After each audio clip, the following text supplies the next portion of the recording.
Добрый вечер, вы смотрите программу «Якутия в деталях». С вами Петр Васильев. Буквально один день остается до старта самых масштабных спортивных игр «Дети Азии». Спортсмены завершили тренировки, организаторы, судьи, волонтеры – все находятся в финальной готовности. О том, что еще осталось сделать и что было сделано за эти долгие времена подготовки, мы сегодня поговорим с нашими гостями. Добрый вечер. Виктор Прокопьевич, я, наверное, начну с вас. Какие ощущения? Уже завтра начнутся самые главные наши официальные мероприятия, первые соревнования. Что было проделано? Так, ну, в основном все работы, все подготовительные работы, все завершены. Уже завтра уже приступает уже непосредственно к играм. Уже подготовка команды, подготовка объектов по ремонту и так далее, все уже завершены. И уже приступаем уже с завтрашнего дня уже боевой готовности, можно сказать. Давайте поговорим про объекты. Я знаю, что они очень сильно преобразились. Те спортивные объекты, которые будут напрямую задействованы в рамках игр «Дети Азии». Изменился «Триумф», изменился «Дахсун». Что нового появится, допустим, в том же «Дахсуне»? Ну вот, всего 16 объектов будет задействовано спортивных, и по 24 видам спорта на этих объектах будет. И, например, в Дахсуне будет проведено 3 вида спорта. Это художественная гимнастика, во-первых, потом идет бокс и скалолазание параллельно будут. Ну, скалолазание, как мы знаем, это экспериментальный вид спорта, как бы нынче в новинку. Первый раз проводится скалолазание, и накануне тоже для нас построили новый скалодром при поддержке Союза олимпийцев России. Поэтому у нас такой грандиозный, да, международного уровня скалодром. Ну и самое главное, что этот скалодром не только даст развитие местному спорту, он же надолго у нас останется, теперь навсегда, насколько я понимаю. Да, Мы теперь конечно. можем тренировать. После игр, да, уже будет доступен для всего населения. Все будут заниматься и по абонементам, уже будет пропускать уже. И совместно с Федерацией скалолазания республики будем уже. Наша сборная готова к играм? Сборная республики. Да, сборная, конечно, готова. Там все, как я уже сказал ранее, работа проделана уже, все подготовительные работы, все сборы, все тренировки, все закончены. И уже буквально с завтрашнего дня уже приступаем. Да? Уже игровые виды спорта начинают, настольный теннис и волейбол начинают предварительные игры. И уже 26-го, послезавтра, уже будет открытие. Ну, насколько я знаю, у ребят, которые занимались волейболом, у них была очень интересная подготовка. В целом, как тренировались сборные республики? Здесь выезжали ли за пределы нашего региона? Да, конечно, были целый ряд, да, подготовительных сборов, учебно-тренировочных сборов, так называемых, да, и уже ребята выезжали в Киргизию, и за пределы нашего Приморский край и так далее. И, конечно же, в нашей республике они тоже подготовительные работы провели. Поэтому все этапы уже проведены, уже все команды, все, в том числе наша команда, конечно же, готовы уже к участию. Ну и самое главное, нацелен только на победу. Да, конечно. Виктор Прокопьевич, это, конечно, замечательно. Я предлагаю посмотреть сюжет наших коллег о том, как шли подготовки на различных спортивных объектах, которые будут задействованы в играх «Дети Азии». До начала международных спортивных игр осталось чуть больше недели. Стадион «Юность» уже готов на 98%. В настоящее время ведутся работы по обустройству манежа, где полностью заменят раздевалки и душевые. Также продолжается асфальтирование парковки на территории стадиона. По словам руководства, в этом году парковочные места будут объединены в одну общую зону, что значительно улучшит удобство для участников и гостей игр. Для создания условий проведения соревнований и тренировок на стадионе, как мы видим, заменена полностью беговая дорожка. То есть для этого точечно выровняли бетонное основание. Вот, сейчас полностью сняли покрытие и новое резиновое покрытие постелили. В эти дни завершится ремонт и в спортивном комплексе «Триумф». На данный момент остаются лишь косметические работы и сборка мебели. Кроме того, гостиничные номера в блоке «С» уже полностью готовы для заезда гостей. На территории набережной озера Сайсары также произошли значительные изменения. Уже установлена детская и спортивная площадка. Гостиница будет размещаться судьи наши, игр, да. Поочередно будет по видам спорта. То есть там по 2, по 3, по 4 дня будут, потом уже будут меняться. Максимум будут жить у нас здесь 129 человек. Добавили, мы полностью сделали освещение, ну, подсветку триумфа, да. Полностью башня, вот блок А, арена, блок С. Тоже на дизайн-проект я заказал, ну, в Санкт-Петербурге, там специалисты нашли, там мы заказали, оттуда мы все, ну, необходимое все закупили и по дизайн-проекту сделали.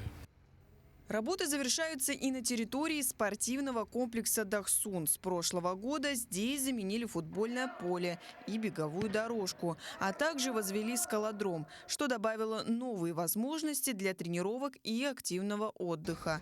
На улице перед комплексом установили новые скамейки, создавая уютные уголки для отдыха посетителей. На сегодня завершаются ремонтные работы по благоустройству прилегающей территории и внутри лакокрасочные и так далее работы, мелкие работы. Те вот эти скамейки, вот эти вот все будет как в интерьерном по красоте и так далее, все функционально вот именно вот на площади будет стоять все. Точные даты сдачи спортивных объектов уже установлены. Их планируют окончательно сдать 20 июня. Напомним, что игры «Дети Азии» пройдут в Якутске с 25 июня по 7 июля. Дарья Короленкова, Илья Сыромятников, Якутск. Ну что ж, я должен упомянуть, что сюжет снимали в конце еще прошлой недели. Удивительно наблюдать за тем, как преображается город и спортобъекты. Собственно, не может это не радовать. Зина Сергеевна, игры «Дети Азии» все-таки международные. Гостей мы ждем разных из наших разных стран. На самые многочисленные сборные: Казахстан, Кыргызстан, Узбекистан, Беларусь. Кто еще приехал? Ой, приедет получается, в играх подтвердило участие всего вместе, если считать с Российской Федерацией, 26 стран. Еще, получается, у нас с Юго-Восточной Азии представители есть. Королевство Таиланд, ожидаемо также, да, Лаос. Грузия в этом году, кстати, впервые участвует в играх «Дети Азии». Грузия? Да. Ну что, впервые? Ух ты! Впервые, действительно, для них это будут новые впечатления, готовятся также, да. В общем, у всех, многие делегации уже прибыли в город Якутск, у каждой делегации своя программа, есть спортивные делегации, за которыми закреплены волонтеры, переводчики, атташе, также органы исполнительной власти, которые тоже курируют и сопровождают наших гостей, также организованные сопровождающие именно конкретно официальных гостей наших, да, представителей дипломатического корпуса. Мы ожидаем представителей Казахстана, Республики Казахстан, Киргизской республики, Монголии. Ну, в общем, все Китайской Народной Республики. В общем, все флаги будут представлены, все предвкушают события, уже наслаждаются программой игр. Очень заинтересованы в том, где и когда будут выступать их команды. В общем, подготовка идет полным ходом. А мне вот что интересно, как удалось при столь обширном многообразии культур и религий все-таки уместить их в эти несколько недель комфортного пребывания в Якутске? Как велась подготовка для прибытия иностранных гостей? Как я и говорила ранее, организованы специальные команды, оперативные группы, да, оргкомитетом игр, совместно с дирекцией игр «Дети Азии», также при поддержке представительства МИД России в городе Якутске, с нами, с Министерством по внешним связям и делам народов. Все вместе, получается, все вместе одной командой работали над тем, чтобы комфортно разместить всех гостей, поселить их, да, распределить также программу конкретную на каждую делегацию, на каждого гостя, чтобы все знали, где и что, когда будет. По объектам также все распределение было проведено. Подготовительные были также мероприятия, как тренинги, лекции проведены по межкультурной коммуникации, семинары, встречи со всеми группами волонтеров, переводчиков, представителей исполнительных органов власти, предприятиями, организациями, закрепленными именно за сопровождение гостей. А вот именно работа с гостями, насколько давно она началась? Насколько задолго до мероприятия? Работа началась еще в прошлом году. В адрес международных олимпийских комитетов направлялись приглашения за подписью руководства Республики Саха-Якутия. Также прорабатывалась, велась работа по ведению переговоров, встречи с представителями руководства иностранных государств, да, на уровне специальных международных мероприятий для этого, да, встреч, семинаров и так далее. В общем, работа была проделана объемная, весь оргкомитет был задействован. Да. На уровне также спортивных федераций тоже проводились, получается, налаживались контакты между спортивными федерациями иных иностранных государств, а также регионов. Не надо забывать тоже о нашей огромной стране, да, Российской Федерации, в которой 5 федеральных округов примут участие тоже в этом мероприятии. Вы знаете, такой мне вопрос интересен, Виктор Прокопьевич. Я думаю, вы все-таки в этом более сведущ. Как иностранные гости, иностранные участники проявляют интерес к нашим исконно якутским видам спорта, допустим, к Хапсагаю? Какие сборные будут заявлены на таких соревнованиях?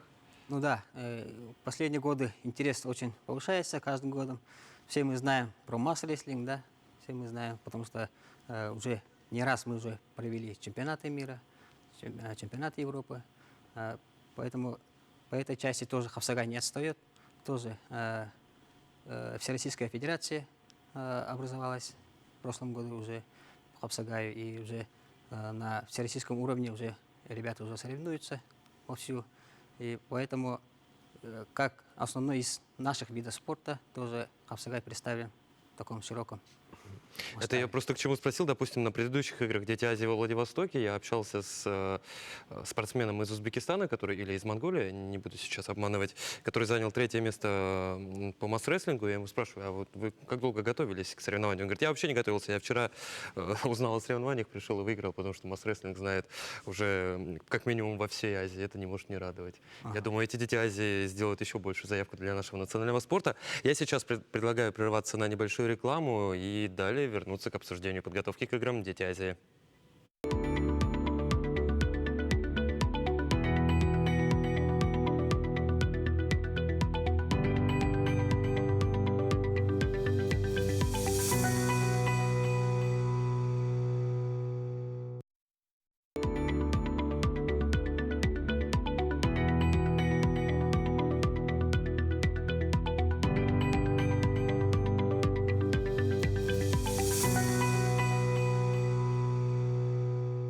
Это «Якутия в деталях». Мы продолжаем освещать подготовку к играм «Дети Азии». Виктор Прокопьевич, все-таки Хапсагай, масс-рестлинг, кто из иностранных гостей заявлен в этих видах спорта? Вот по национальным видам спорта, по нашим национальным видам спорта представлены в основном вот такие вот наши дружественные страны, которые в числе Казахстан, Кыргызстан, Узбекистан и сборная Монголии и так далее. Также наши российские регионы, да, получается, Дальний Восток, Сибирский федеральный округ и Уральский федеральный округ. Ну, у сибиряков традиционно одна из самых сильнейших сборных, если брать вот именно наши внутрироссийских соперников, а вот из зарубежных спортсменов кого? Из зарубежных, да. По прошлым, да, опять-таки, Да, опять же, по Востоке, прошлому, да, 22-му, у нас был самый основной соперник, это Узбекистан, который так называемую полную команду привезли они. И во всех основных видах единоборств и командных видов спорта они тоже очень сильно конкурировали с нашими ребятами. Мы еще сегодня очень много говорим о скалолазании как виде спорта. В этом году оно заявлено как, насколько я понимаю, показательное, но в зачет она идет. Что это будет за дисциплины, в скольких категориях будут соревноваться сборные? Ну, как обычно тоже и мальчики, и девочки будут выступать и по 3 видам спорта. Ну, по 3 видам дисциплины, получается, это быстрота, на скорость выхода на скалодром и сложность, так называемая, тоже один из основных видов скалолазания, и так называемый болдеринг, тоже низкий скалодром, и в бок идут они. Которые имитируют поверхность настоящего камня. Да, В общем, рельеф скалы. это будет экстремально и, я думаю, в какой-то Да, степени это- очень Это захватывающе. наша как бы новизна получается. Новизна. Зина Сергеевна, какие-то отзывы уже первые от наших иностранных гостей есть? Как реагируют на Якутск, на республику, на гостеприимство? От гостей в основном идут положительные отзывы, все очень позитивно настроены, предвкушают культурную программу, мероприятия, состязания, да, очень беспокоятся, особенно что касается официальных делегаций, за свои команды спортсменов. Это не может не радовать, а помогут им, я думаю, сориентироваться в нашем городе волонтеры, и на них возложена тоже очень большая часть. Айлан, я предлагаю поговорить о их работе. Добрый вечер, во-первых. Как ребят готовили? Добрый вечер. Долго шла подготовка к играм? Ну, действительно, подготовку, да, мы начали еще и в прошлом году, да, когда мы официально в рамках Восточно-экономического форума объявляли официальный старт набора волонтеров, да, в рамках 8-х международных спортивных игр «Дети Азии». Желающих было на самом деле очень много. Мы получили более 5000 заявок от желающих волонтеров, да, и на сегодняшний день у нас отобрано 1900 волонтеров по 19 основным функциональным направлениям, да. Ребята полностью, соответственно, прошли отбор, мы ребят полностью оснастили экипировкой, да, ребята прошли полноценное трехэтапное обучение, и они уже сейчас начали, не то, что еще давно, в 20-х числах, они уже начали свою работу. Вот 19 функциональных направлений, Да. насколько я понимаю. Если вкратце, что охватывает эти направления? Да, в основном, конечно же, это самые наши основные направления. Это волонтеры-атташе. Это, получается, те волонтеры, которые сопровождаются за делегациями официальными, да, спортсменами.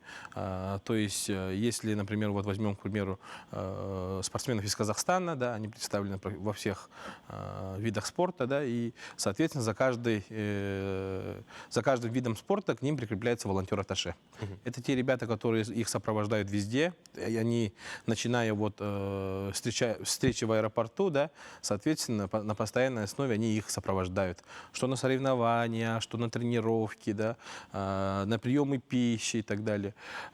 Сходить в музей, в экскурсии и так далее. Во всех этих моментах вот у нас, конечно же, основную роль будет играть волонтеры-атташе. Они, соответственно, сопровождают иностранные делегации и участников из других регионов России.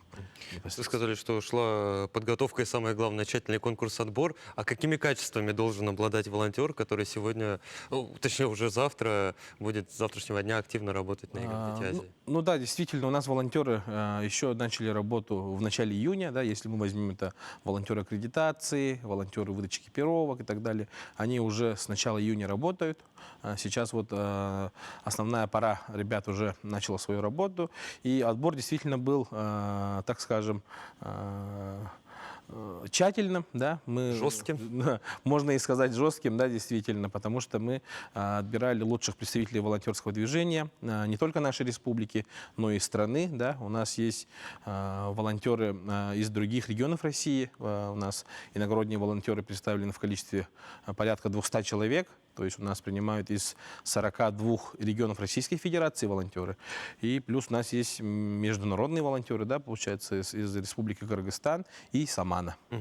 Самана тоже есть? Да, Ух ты! у нас есть ребята, все прибыли уже, сейчас они все проживают у нас тоже в рамках деревни спортсменов в общежитиях Северо-Восточного федерального университета, да, и, соответственно, вот отбирали по опыту, по их желанию. Конечно же, мы все знаем, что волонтеры — это у нас люди, которые работают безвозмездно, да, по доброй воле, и, конечно же, мы учитывали их волонтерский опыт и, самое главное, желание.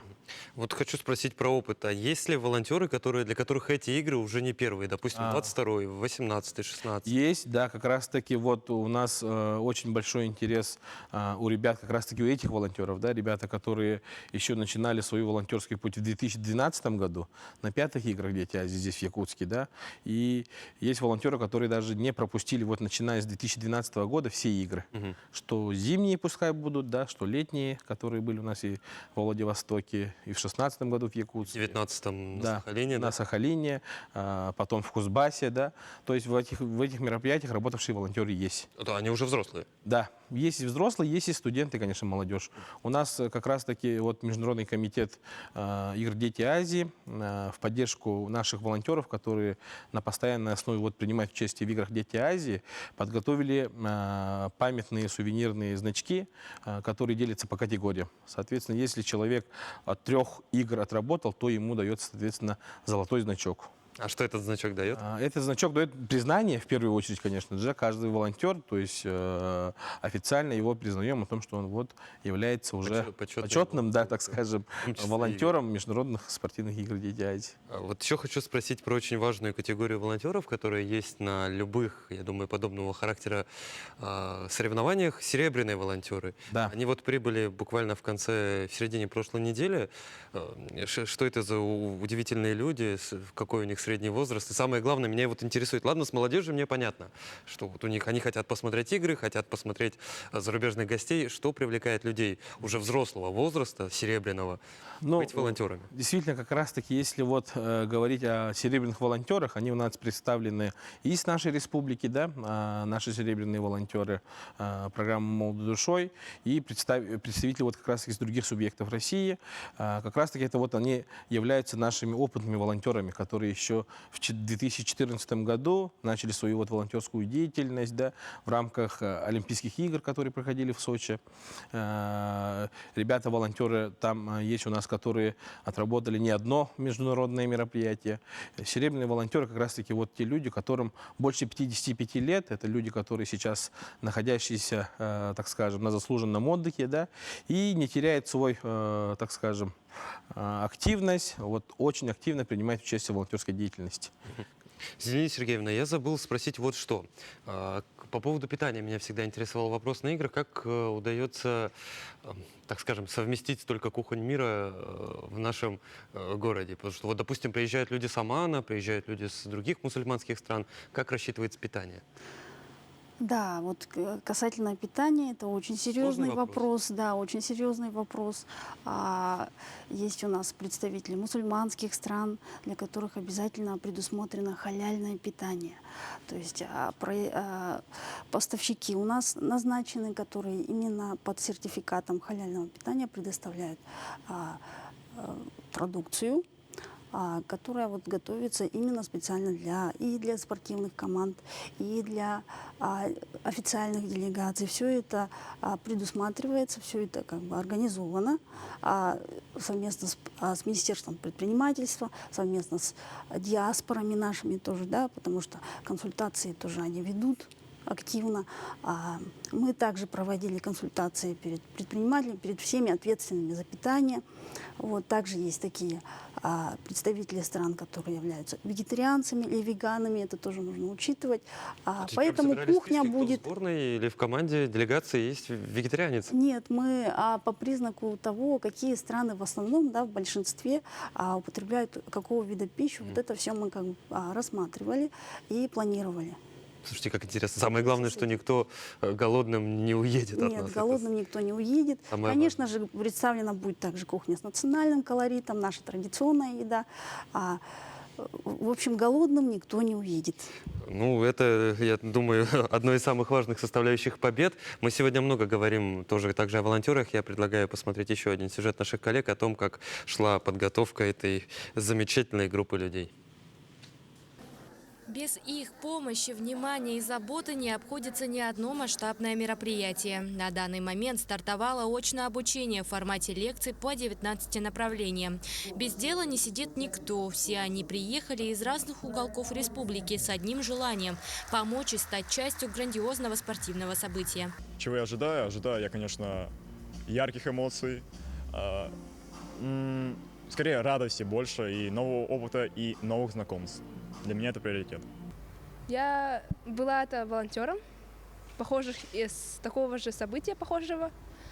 Я жду от «Дети Азии», не знаю, больше знакомств, опыта нового как волонтера. Думаю, я стану более открытой к коммуникациям, и вообще в жизни будет все хорошо.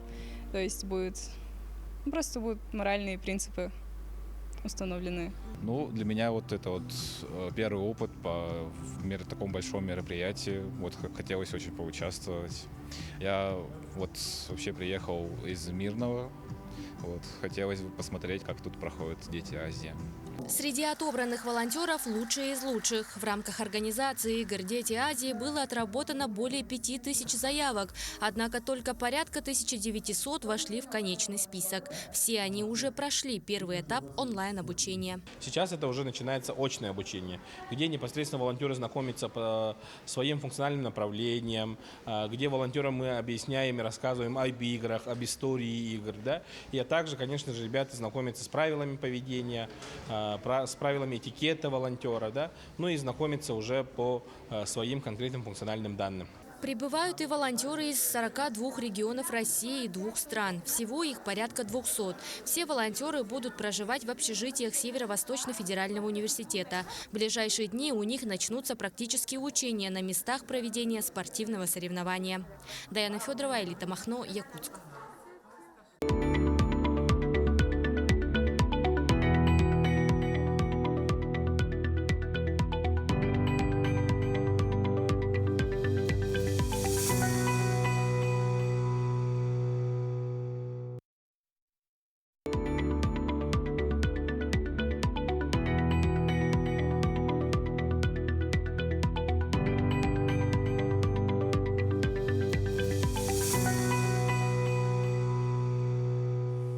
Это «Якутия в деталях». Мы продолжаем обсуждать подготовку к играм «Дети Азии».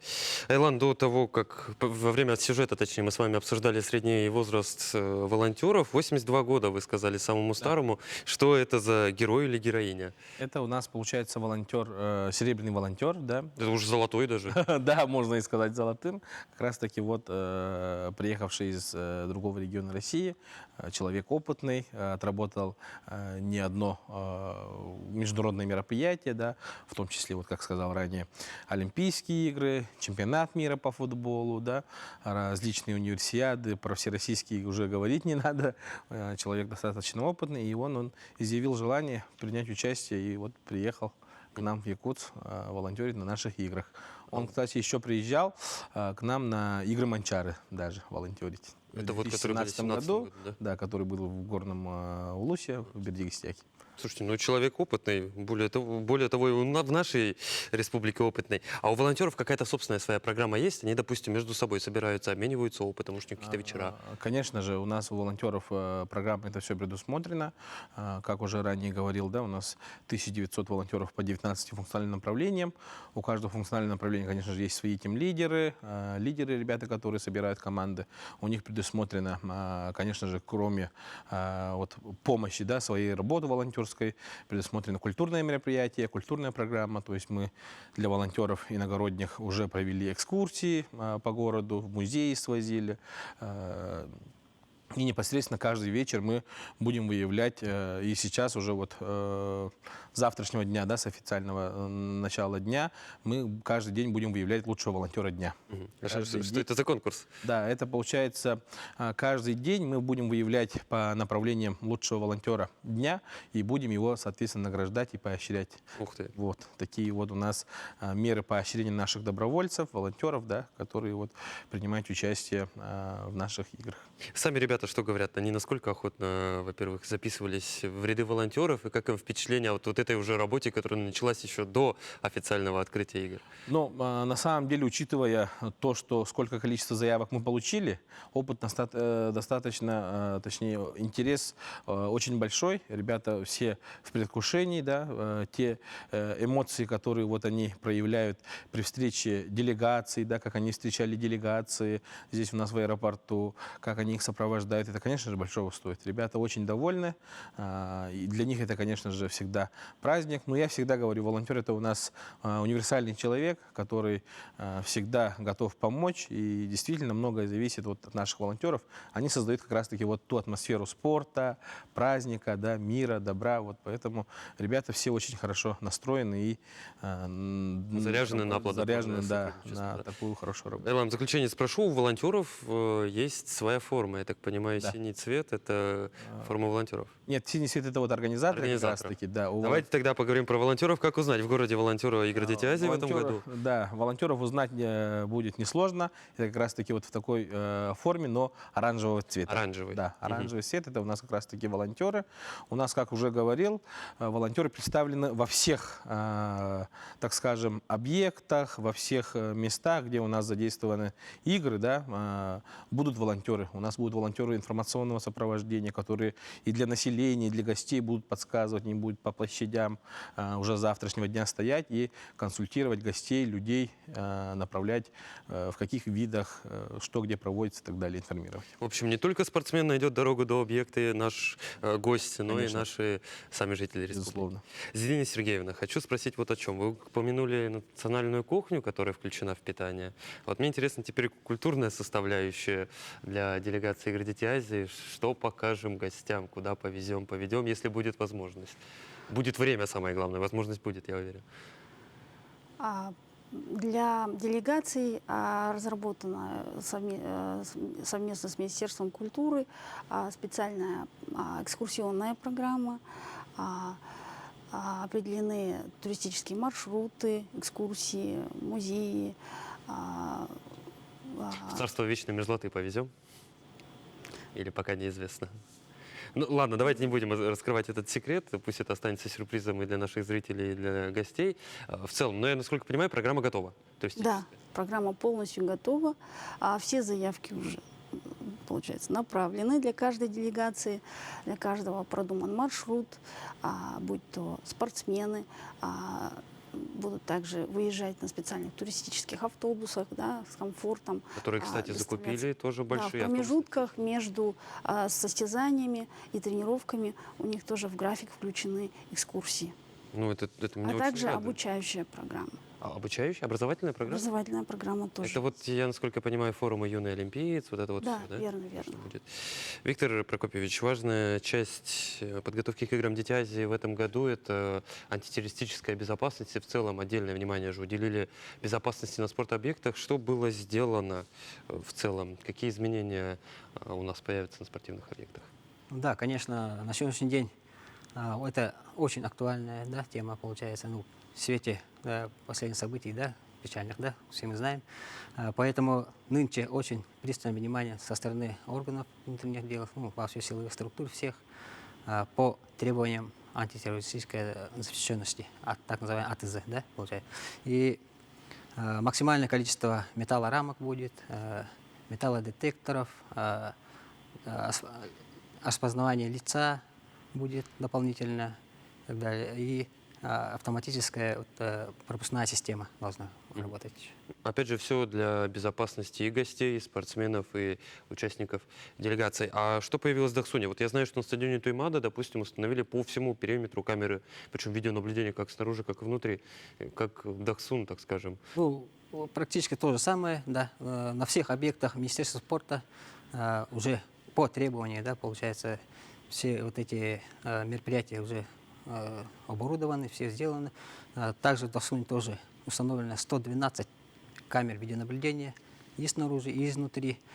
То есть только, как говорится, в туалетах только нету. И во всех этих задействованных зонах все. Ну и, безусловно, сотрудники охраны высококвалифицированные, которые на объектах будут работать. Да, непосредственно к объектам тоже усиление идет со стороны частной охраны предприятия, со стороны органов силовых структур тоже усиленные.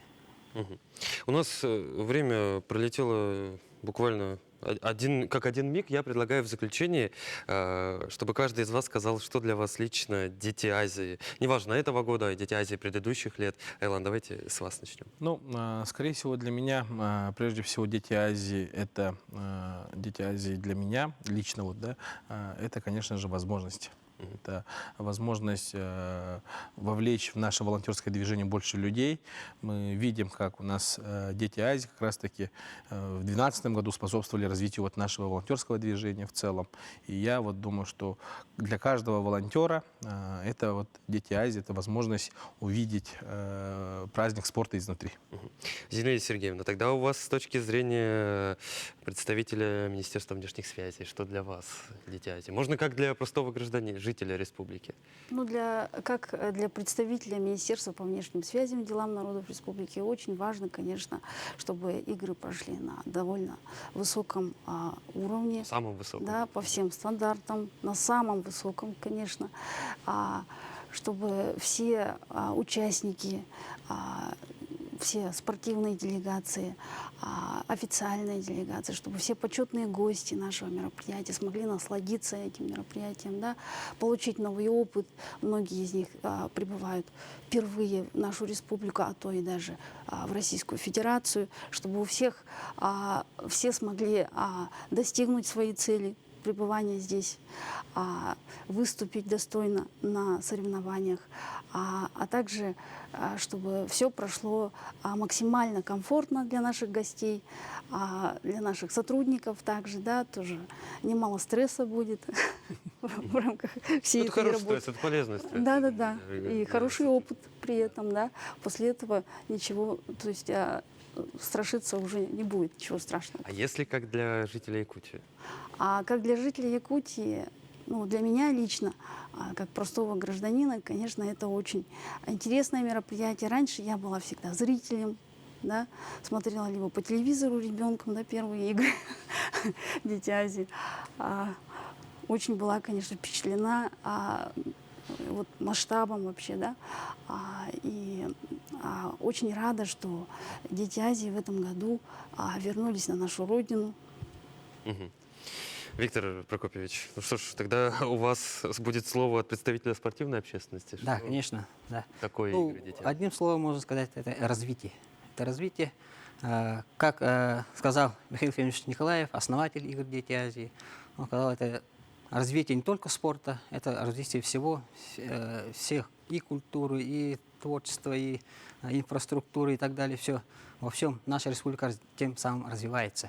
Это уже как генератор, да, получается, уже развитие и всей структуры.